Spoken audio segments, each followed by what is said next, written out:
Hello there. My name is Klaus Wastel, and I'm doing 100 innovation keynotes in 100 days. Today's number 67. It's called Paying for Effort versus Paying for Expertise.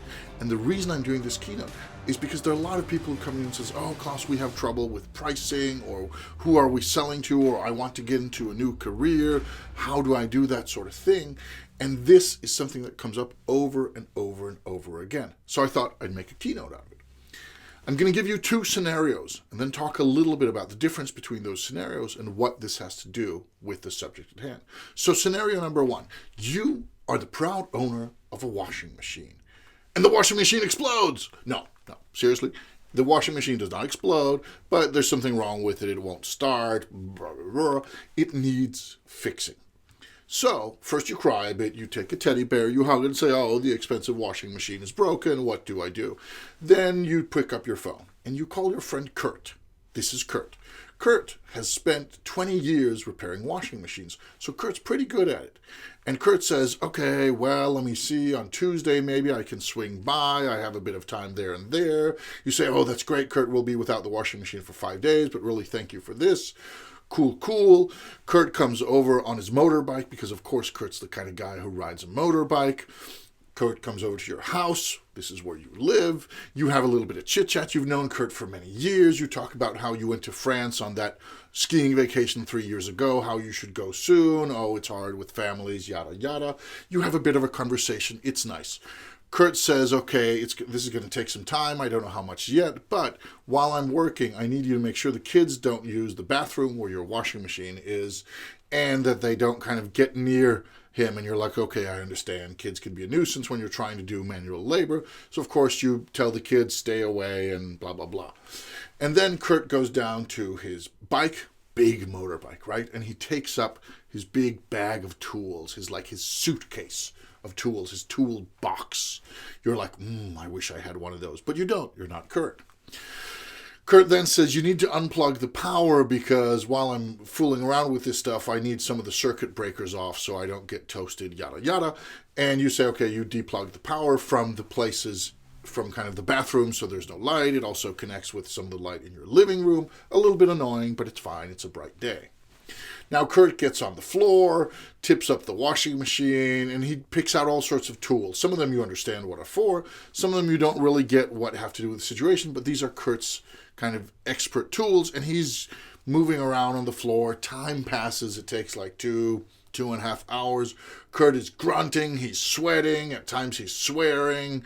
But at the end of it, he comes up, dusts himself off. It's like, whew, okay.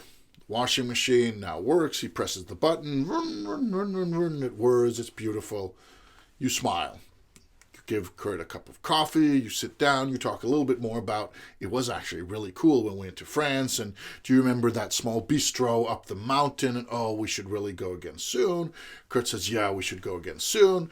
Kurt says, I'm going to leave and I'm going to send you a bill for 200 euros. And that's the price of my time. And you say, Kurt, you're the best. Let's get together on that skiing vacation thing because I think I might have time this coming February. Maybe we should go to Italy this time. You're happy. Kurt leaves. You pay the bill. Everything's fine. That's scenario number one. Scenario number two. You've got a washing machine. The washing machine, no, it doesn't explode. We've passed that. The washing machine is broken. It needs fixing. You cry with the teddy bear. You call Kurt. Kurt's still the same guy. Kurt's still an expert on washing machines. And then Kurt says, oh, yeah, describe to me the problem. You're like, well, it won't start. I'm like, okay, it's fine. Can you go out to the room where the washing machine is? I'm going to talk you through a process. Do you see those two buttons? Okay, yeah. Do you see there's there's something behind them that looks like a little knob? Yeah, okay, can you turn that a bit? Okay, now move it a little bit with your hands, kind of move the washing machine out from under the table. Can you do, okay, you can do that, that's great. Can you see there are these wires and there's this switch? Okay, can you try pressing that switch for 3 seconds? Okay, good, what happens? Okay, fine, now go back to the front. Now change the dials a little bit and then okay, do the thing behind again. You press it for 3. Okay, this time. Okay, good. Now try it.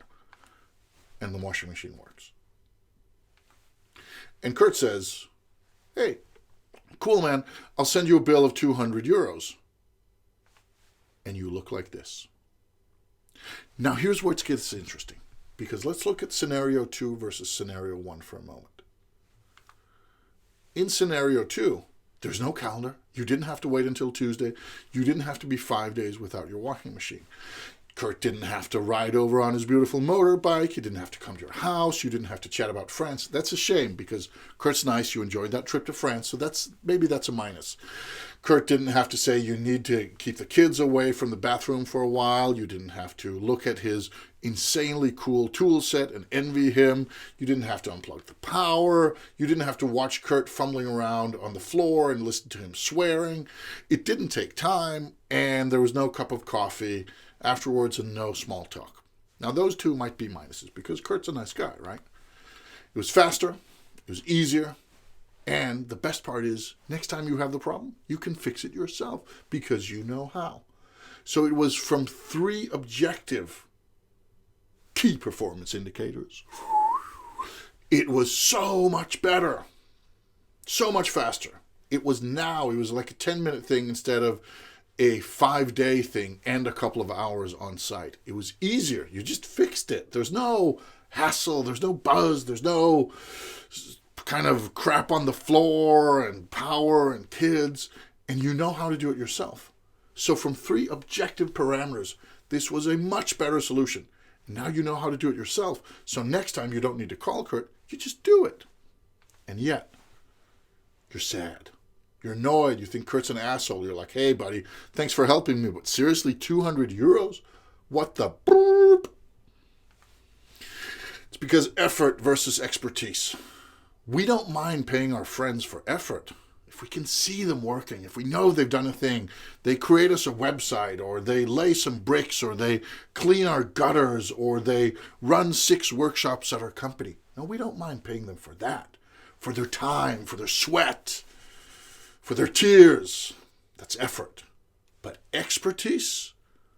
We don't want to pay people for expertise, especially not if we know them, because that changes the dynamic, the social dynamic between us. Of course it doesn't, but we feel it does.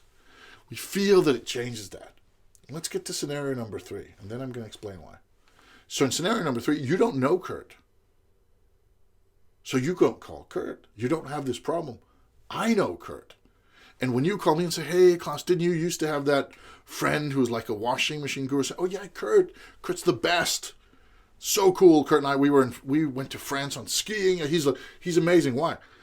It's like, so can I have his number? Say, oh, yeah, cool. Of course, he'll probably help you fix the thing. But got to warn you, I mean, he's effective, but he charges money for it. It's like, yeah, that's cool. And you call Kurt, you have scenario number 2, and you're thinking, did he just solve my problem? For 200 euros in 5 minutes? Whoa! And then you think, maybe that's why Kurt's so good. Maybe that's part of why Kurt charges 200 euros. Maybe Kurt's actually pretty cool. You don't hate Kurt. You're like, okay, I wish I was Kurt. I wish I could make 200 euros in 5 minutes on a phone call. But you're not annoyed at Kurt because he fixed your problem and he did it fast. He did it with no hassle, and you know how to do it in the future. So you're like, yeah, Kurt's a good guy. Kurt's cool. You're happy. The morale of this, several things. 1, start respecting your friend's expertise. Because if you've got a friend who's done, I don't know, coaching for 20 years or 20 years of financial training, it may take them 1 minute or 5 minutes to solve your problem. It may feel they haven't put in the effort, but they did that earlier. They've put in the 20 years so they can put in the 1 minute now. And there's a beautiful story of Ford and Charles Steinmetz. Google it. I'm not going to tell it here because then this would just be even longer. But pay for expertise. Respect your friend's expertise. Or if you're getting it for free, then at least be thankful for that. Second point is, while you're waiting for the rest of the world to catch up to that sentiment, that's not going to happen anytime soon. You can be a good example. Thank you. But don't wait around for it to happen. While you're waiting for that change, sell effort to your friends and let them sell your expertise. Don't try to sell your friends expertise because it's going to be a whole circus. Sell them effort and they'll be happy. They'll talk about France. They'll give you a cup of coffee. It'll be nice. Of course, be like Kurt. Be good at fixing things. That's the prerequisite for it. Thank you.